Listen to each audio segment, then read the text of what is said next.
সাৱধান 15 ফেব্ৰুৱাৰী 2026 তাৰিখে হ'বলৈ গৈ আছে ভয়ংকৰ সূৰ্যগ্ৰহণ।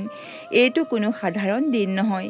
ব্ৰহ্মাণ্ডত এনেকুৱা এটা ঘটনা ঘটিবলৈ গৈ আছে যিটো যোৱা 300 বছৰ ধৰি হোৱা নাই। এইটো এনেকুৱা দিন হয় যিদিনা আকাশত সূৰ্যটো থাকিব কিন্তু পোহৰ নাথাকিব। দিনতে ৰাতিৰ দৰে লাগিব আৰু এই আন্ধাৰৰ মাজতে 6 ৰাশিৰ লোকসকলৰ ঘৰত কুবেৰে খাজানা খুলিবলৈ গৈ আছে। আপুনি একেবাৰে সঁচাকৈ শুনিছে। 15 ফেব্ৰুৱাৰীৰ দিনা লাগিবলৈ গৈ থকা ভয়ংকৰ সূৰ্যগ্ৰহণে, যাক জ্যোতিষ শাস্ত্ৰত মহা সূৰ্যগ্ৰহণৰ নাম দিয়া হৈছে, ইয়ে কিছু লোকৰ কাৰণে বৰবাদীলৈ আনিব পাৰে। কিন্তু যি 6 ৰাশিৰ নাম আজি আমি আপোনালোকক জনাবলৈ গৈ আছোঁ, তেওঁলোকৰ কাৰণে এই গ্ৰহণ বৰদানৰ সমান হ'ব। তেওঁলোকৰ ভাগ্যৰ তালা এতিয়া কেৱল খুলিবলৈ গৈ আছে। ৰখক, ভিডিঅ'টো এৰি যোৱাৰ ভুল নকৰিব। এই 6টা ৰাশিৰ ভিতৰত এটা ৰাশি এনেকুৱা আছে যে যিয়ে ধনটো পাবই, কিন্তু যদি তেওঁলোকে গ্ৰহণৰ ভিতৰত এটা সৰু ভুল কৰি দিয়ে তেন্তে ধন সেই মুহূৰ্ততে মাটি হৈ পৰিব। সেইটো কি ৰাশি হয় আৰু তেওঁলোকে কি সাৱধানতা অৱলম্বন কৰিব লাগিব সেইটো আমি ভিডিঅ'টোৰ মাজভাগত জনাম। সেইকাৰণে এটা শব্দ ধ্যান দি শুনক, কিয়নো আজিৰ এই ভিডিঅ'টো আপোনাৰ লগতে আপোনাৰ পৰিয়ালৰো ভাগ্য সলনি কৰি দিব পাৰে। প্ৰিয় বন্ধু-বান্ধৱীসকল, 15 ফেব্ৰুৱাৰী 2026 এই সূৰ্যগ্ৰহণ কুম্ভ ৰাশিত লাগিবলৈ গৈ আছে। জ্যোতিষ শাস্ত্ৰৰ অনুসৰি যেতিয়া সূৰ্য শনিৰ ঘৰত মানে কুম্ভ ৰাশিত গ্ৰহণৰ চিকাৰ হয়, এয়া এইটোৱে হয় যে এক বিস্ফোটক যুগ বনায়। এয়া উৰ্জাৰ সেই তুফান হয় যিয়ে পাথৰকো গলাই দিব পাৰে। কিন্তু ভয় কৰাৰ কাৰণ নাই, কিয়নো শাস্ত্ৰত লিখা আছে যে যেতিয়া বিষ ওলায় তাৰ পাছত অমৃতো ওলায়। এই গ্ৰহণৰ বিষেটো গোটেই সংসাৰতে প্ৰভাৱ পেলাব, কিন্তু ইয়াৰ অমৃত কেৱল সেই বিশেষ ৰাশিকেইটাই পাব যাৰ ওপৰত শনিদেৱ আৰু সূৰ্যদেৱ দুয়োটাৰে অসীম কৃপা হ'বলৈ গৈ আছে। আজি আমি আপোনালোকক জনাম যে সেই 6 ৰাশি কোনকেইটা হয় যিয়ে কোটিপতি হ'বলৈ সকলোতকৈ আগত থিয় হৈ আছে। তেওঁলোকৰ জীৱনত কি পৰিৱৰ্তন আহিব, তেওঁলোকে গ্ৰহণৰ সূচক কালত কি কৰিব লাগিব। সকলোতকৈ ডাঙৰ কথাটো হ'ল যে সেই গুপ্ত মন্ত্ৰটোৰ বিষয়েও জনাম, যিটোৰ জপ আপুনি গ্ৰহণৰ মুখ্য সময়খিনিত কৰিব পাৰে। তেন্তে আপোনাৰ 7 পুৰুষেও বহি বহি খাব পাৰিব। তেন্তে আহক জানো ব্ৰহ্মাণ্ডৰ এই ৰহস্যৰ বিষয়ে। সৰ্বপ্ৰথমে আমি জানো আহক এই ভয়ৰ বিষয়ে, যিটো সকলোৰে মনৰ ভিতৰত আছে। সকলোৱে কৈ আছে যে এই গ্ৰহণে বিপদ মাতি আনিব। চাওক, বিপদ সেইসকলৰ বাবে হয় যিসকল অধৰ্মৰ ৰাস্তাত আছে। কিন্তু যিসকল লোকে ধৰ্ম আৰু কৰ্মৰ ওপৰত বিশ্বাস ৰাখে, তেওঁলোকৰ কাৰণে এই সময় স্বৰ্ণযুগৰ সময় হয়। গ্ৰহণৰ সময় এক এনেকুৱা সময় হয় যেতিয়া ব্ৰহ্মাণ্ডৰ দুৱাৰ খোল খাই যায়। আপুনি যি বিচাৰে সেইটোৱেই পাব পাৰিব, কিন্তু আপুনি বিচৰাৰ উচিত ধৰণ আৰু উচিত সময় জানিব লাগিব। এতিয়া জানো আহক সেই ভাগ্যশালী ৰাশিকেইটাৰ বিষয়ে। প্ৰথম ৰাশিটো হ'ল যি ৰাশিৰ ওচৰত ধনৰ বৰ্ষা হ'বলৈ গৈ আছে। সেই ৰাশিটো হ'ল মেঘ ৰাশি। মেঘ ৰাশিৰ জাতকসকলে ধ্যান দি শুনক, আপোনাৰ কাৰণে এই সূৰ্যগ্ৰহণ 11 ঘৰত লাগিবলৈ গৈ আছে। 11 ঘৰ মানে লাভৰ ঘৰ। জ্যোতিষ গণনাই কৈছে যে 15 ফেব্ৰুৱাৰীৰ পিছত আপোনাৰ জীৱনৰ পৰা আৰ্থিক কষ্ট সকলোবোৰ একেবাৰে নোহোৱা হৈ পৰিব।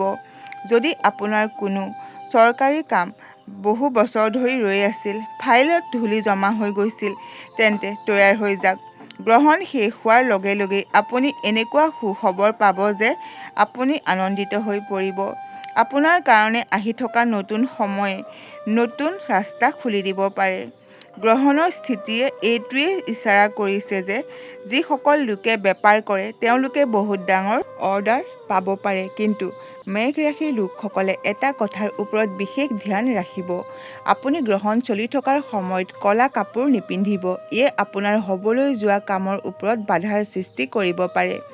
এতিয়া জানো আহক দ্বিতীয় ভাগ্যশালী ৰাশিৰ বিষয়ে। সেইটো হ'ল বৃষ ৰাশি। বৃষ ৰাশিৰ কাৰণে এই সূৰ্যগ্ৰহণ কৰ্মৰ ঘৰত উত্তাল কৰিব পাৰে। আপোনাৰ 10ম ঘৰত এই গ্ৰহণ লাগিবলৈ গৈ আছে। ইয়াৰ মানে হ'ল যে আপোনাৰ কেৰিয়াৰত এনেকুৱা উন্নতি হ'ব যে যিটো আপুনি কেতিয়াও কল্পনাও কৰা নাছিল। যদি আপুনি চাকৰি কৰে তেন্তে প্ৰমোচনৰ লেটাৰ হৈ আছে, কেৱল আপোনাৰ হাতলৈ আহিবলৈ বাকী আছে। যদি আপুনি বেকাৰ বহি আছে আৰু চাকৰি বিচাৰি ইফালে সিফালে ঘূৰি ফুৰিছে তেন্তে 15 ফেব্ৰুৱাৰীৰ পিছত আপুনি ঘূৰি ফুৰিব নালাগে। কাম নিজেই বিচাৰি আপোনাৰ ওচৰলৈ আহিব। যিসকল লোকে শ্বেয়াৰ বজাৰ বা তীৰৰ ওপৰত ৰুচি ৰাখি চলে তেওঁলোকৰ কাৰণেও এই সময় কোনো জেকপটতকৈ কম নহয়। কিন্তু সাৱধান, লোভত পৰি আপোনাৰ গোটেইখিনি জমা পুঁজি লগাই নিদিব। ভাবি চিন্তি যদি খোজ দিয়ে তেন্তে আপুনি যদি মাটিও চুৱে তেন্তে সেয়াও সোণ হৈ পৰিব। বৃষ ৰাশিৰ কাৰণে এক বিশেষ উপায় আছে। গ্ৰহণ সমাপ্ত হোৱাৰ পিছত কোনো দুখীয়া লোকক অন্নদান অৱশ্যেই কৰাব। ইয়াৰ দ্বাৰা আপোনাৰ ধনৰ ভঁৰাল কেতিয়াও খালী নহয়। প্ৰিয় বন্ধু-বান্ধৱীসকল, তৃতীয় ৰাশিটোৰ কথা কোৱাৰ আগতে সেই বিপদটোৰ কথা জনাওঁ, যিটো বিপদৰ কথা আমি ভিডিঅ'টোৰ আৰম্ভণিতে কৈছিলোঁ। এটা ৰাশি এনেকুৱা আছে যিয়ে ধনটো পাবই, কিন্তু এটা ভুলে তেওঁক বৰবাদ কৰি দিব পাৰে। সেই ৰাশিটো অন্য কোনো নহয়, মানে আমাৰ পিছৰ ৰাশিটো, মানে মিথুন ৰাশি হয়। মিথুন ৰাশিৰ জাতকসকলে ধ্যান দি শুনক। আপোনাৰ কাৰণে এই গ্ৰহণ ভাগ্য ঘৰত লাগিছে। ভাগ্যটোৱে আপোনাক লগ দিবই। ফচি থকা পইচা ঘূৰাই পাব। পৈতৃক সম্পত্তিৰ সৈতে জড়িত যদি কিবা বিবাদ চলি আছে তেন্তে সিদ্ধান্ত আপোনাৰ পক্ষলৈ আহিব। আপুনি কোটিপতি হোৱাৰ ৰাস্তাটো আছেই, কিন্তু আপুনি আপোনাৰ বাণীৰ ওপৰত ধ্যান দিব লাগিব। গ্ৰহণৰ প্ৰভাৱত আপোনাৰ বাণী কঠোৰ হ'ব পাৰে। আপুনি খঙত আহি আপোনাৰ কোনো আত্মীয় স্বজন বা আপোনাৰ বিজনেছ পাৰ্টনাৰক কিবা এনেকুৱা কথা কৈ দিব পাৰে যাৰ দ্বাৰা আপোনাৰ হ'বলগীয়া কামত বাধাৰ সৃষ্টি আহিব পাৰে। সেইকাৰণে 15 ফেব্ৰুৱাৰীৰ দিনা মৌন হৈ থাকিবলৈ চেষ্টা কৰিব। যিমান কম কথা ক'ব সিমান বেছি উপাৰ্জন কৰিব পাৰিব। যদি আপুনি আপোনাৰ খং কমাব পাৰে তেন্তে সংসাৰৰ কোনো শক্তিয়ে আপোনাক ধনী হোৱাৰ পৰা ধৰি ৰাখিব নোৱাৰে। এতিয়া জানো আহক চতুৰ্থ ৰাশিটোৰ বিষয়ে। এই ৰাশিটো হ'ল সিংহ ৰাশি। সিংহ ৰাশিৰ স্বামী স্বয়ং সূৰ্যদেৱ হয় আৰু যেতিয়া সূৰ্য দেৱতাৰ ওপৰত গ্ৰহণ লাগে তেতিয়া সকলোতকৈ বেছি উত্তাল এই ৰাশিটোৱেই হয়। কিন্তু আপুনি ভয় কৰিব নালাগে। এই উত্তালে আপোনাৰ জীৱনৰ আৱৰ্জনাবোৰ বাহিৰলৈ উলিয়াই দিয়াৰ কাৰণে হৈ আছে। আপোনাৰ শত্ৰু যিয়ে এতিয়ালৈকে আপোনাক মনে মনে বাৰ কৰি আছিল, তেওঁলোকে এতিয়া আপোনাৰ সন্মুখত আঁঠু ল'ব।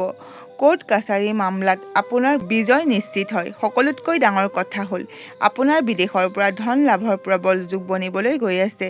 যদি আপুনি বিদেশলৈ যোৱাৰ সপোন দেখি আছে, ইম্পৰ্ট এক্সপৰ্টৰ কাম কৰি আছে, তেন্তে এই সময় আপোনাৰ কাৰণে স্বৰ্ণময় হয়। সিংহ ৰাশিৰ ব্যক্তিসকলে কেৱল এটা কথাৰ ওপৰত ধ্যান ৰাখিব যে গ্ৰহণ কালৰ সময়ত আপুনি সূৰ্য মন্ত্ৰ ওম ঘৃণী সূৰ্যায় নমঃ এই মন্ত্ৰটোৰ জপ একেৰাহে কৰিব লাগিব।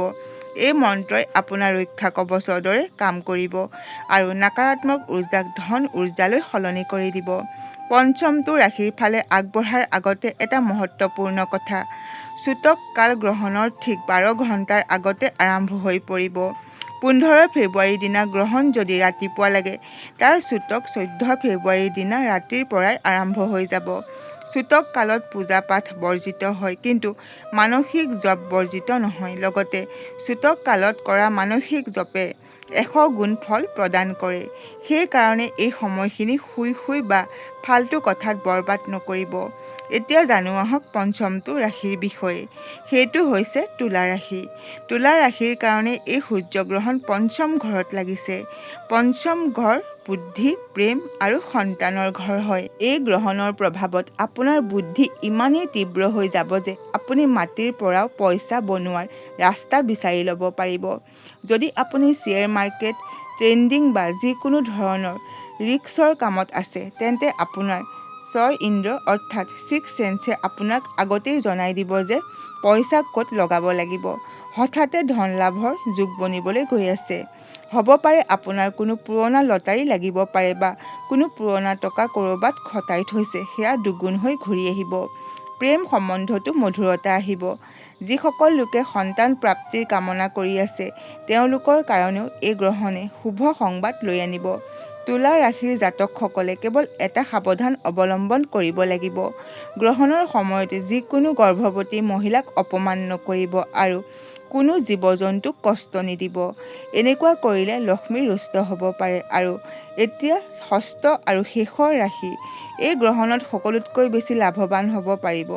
এয়া হৈছে কুম্ভ ৰাশি। কুম্ভ ৰাশিৰ জাতকসকল, এই গ্ৰহণ আপোনাৰ ৰাশিতেই লাগিবলৈ গৈ আছে। আপোনাৰ ঘৰতেই সূৰ্য আৰু শনিৰ মিলন হৈ আছে। এয়া বহুত ডাঙৰ ৰাজযোগ হয়। আপোনাৰ ব্যক্তিত্বত এনেকুৱা এক চুম্বকত্ব আহিব যে সকলোৱে আপোনাৰ ফালে আকৰ্ষিত হ'ব। সমাজত আপোনাৰ মান সন্মান বাঢ়িব। সকলোৱে আপোনাৰ ৰায়ত মহত্ব দিব। আৰু ধনটো আপোনাৰ ওচৰলৈ এনেকৈ আহিব যেনেকৈ বৰষুণৰ পানী পৰে। চাৰিও দিশৰ পৰা লক্ষ্মীৰ আগমন হ'ব। চাকৰি, বেপাৰ, নিৱেশ সকলো ঠাইৰ পৰাই আপোনাৰ লাভেই লাভ দেখিবলৈ পোৱা গৈছে। আপুনি যদি কোনো নতুন কাম আৰম্ভ কৰিব বিচাৰে তেন্তে 15 ফেব্ৰুৱাৰীৰ পিছৰ সময়খিনি সকলোতকৈ বেছি উত্তম হয়। কেৱল এটা কথাৰ ওপৰত ধ্যান ৰাখিব, অহংকাৰ নকৰিব, কিয়নো শনিদেৱে অহংকাৰ একেবাৰেই ভাল নাপায়। যদি পইচা অহাৰ পিছত আপোনাৰ অহংকাৰ হয় তেন্তে সেই পইচা যিমান তীব্ৰভাৱে আহিছিল সিমান তীব্ৰভাৱে গুচি যাবও পাৰে। বিনম্ৰতাৰে থাকক আৰু দান পুণ্য কৰি থাকক। প্ৰিয় বন্ধু-বান্ধৱীসকল, এয়াই আছিল সেই 6টা ৰাশি মেঘ, বৃষ, মিথুন, সিংহ, তুলা আৰু কুম্ভ, যাৰ কাৰণে 15 ফেব্ৰুৱাৰী 2026 সূৰ্যগ্ৰহণে জীৱন সলনি কৰাৰ ক্ষেত্ৰত প্ৰমাণ হ'ব। কিন্তু ইয়াৰ মানে এইটো নহয় যে বাকী ৰাশিবোৰ নিৰাশ হৈ পৰিব। ঈশ্বৰৰ কৃপা সকলোৰে ওপৰত থাকে। যদি আপুনি শুদ্ধ মনেৰে উপায় কৰে তেন্তে আপুনিও লাভ পাব পাৰিব। এতিয়া আমি আপোনালোকক সেই মহা উপায়ৰ বিষয়ে ক'বলৈ গৈ আছোঁ, যিটো সকলো ৰাশিৰ লোকসকলেই কৰিব পাৰে আৰু এই গ্ৰহণৰ লাভ উঠাব পাৰিব। ধ্যান দি শুনক। গ্ৰহণ সমাপ্ত হোৱাৰ পাছত স্নান কৰক আৰু পৰিষ্কাৰ কাপোৰ পৰিধান কৰক। ইয়াৰ পাছত এটা তামৰ পাত্ৰত পানী লওক আৰু তাত অলপ গংগা জল, ৰঙা চন্দন, ৰঙা ফুল আৰু কেইটামান ঘেঁহুৰ দানা দি দিয়ক আৰু এই পানীখিনিৰে সূৰ্য দেৱতাক অৰ্ঘ্য দিয়ক। অৰ্ঘ্য দিয়াৰ সময়ত আপোনাৰ নজৰ পানীৰ ঢালৰ ওপৰত ৰাখক আৰু মনৰ ভিতৰতে আপোনাৰ মনোকামনা কওক। শাস্ত্ৰত কোৱা হৈছে যে গ্ৰহণৰ পিছত দিয়া যোৱা এই অৰ্ঘ্য চিধা পৰমাত্মাৰ ওচৰলৈ যায় আৰু আপোনাৰ সকলো ইচ্ছা পূৰণ হয়। ইয়াৰ বাহিৰেও আৰু এটা গুপ্ত উপায় আছে। গ্ৰহণৰ সময়ত এটা নাৰিকল লওক আৰু সেইটো আপোনাৰ মূৰৰ ওপৰেৰে 7 বাৰ ঘূৰাই লওক। তাৰ পিছত গ্ৰহণ শেষ হোৱাৰ পিছত এই নাৰিকলটো কোনো বৈ যোৱা পানীত প্ৰবাহিত কৰি দিয়ক। এনেকুৱা কৰিলে আপোনাৰ ওপৰত যিমানবোৰ বেয়া নজৰ, টৌনা টোটকা বা যি নকাৰাত্মক উৰ্জা আছে সেই সকলোবোৰ এই নাৰিকলৰ সৈতেই বৈ যাব আৰু আপোনাৰ জীৱনলৈ সুখ শান্তি ঘূৰি আহিব। প্ৰিয় বন্ধু-বান্ধৱীসকল, 15 ফেব্ৰুৱাৰী আহিবলৈ এতিয়া বেছি সময় নাই। আপোনালোকৰ তৈয়াৰী পূৰণ কৰি ৰাখক। আপোনালোকৰ মনটো শুদ্ধ কৰি ৰাখক। কাৰো প্ৰতি বেয়া ভাৱ নাৰাখিব, কিয়নো যেতিয়া বাচন খালী আৰু পৰিষ্কাৰ হয় তেতিয়াহে তাত অমৃত ভৰাব পৰা যায়। যদি আপোনাৰ মন ঈৰ্ষা আৰু ঘৃণাৰে ভৰি থাকে তেন্তে ঈশ্বৰৰ কৃপা আপোনাৰ ওচৰলৈ আহিব নোৱাৰিব। মনত ৰাখিব, এনেকুৱা সময় বাৰে বাৰে নাহে। 300 বছৰৰ পাছত এই সংযোগ আহিছে। গ্ৰহে তাৰ চাল চলাইছে। এতিয়া প্ৰয়োজন আপোনাৰ হয়। আশা কৰিলোঁ আজিৰ এই ভিডিঅ'টো আপোনালোকৰ ভাল লাগিল। যদি ভাল লাগিল তেন্তে আমাৰ এই চেনেলটো লাইক কৰক, শ্বেয়াৰ কৰক আৰু লগতে আমাৰ এই চেনেলটো ছাবস্ক্ৰাইব কৰি দিয়ক। আজিলৈ ইমানেই। শুনি থাকক জ্ঞানৰ গংগা।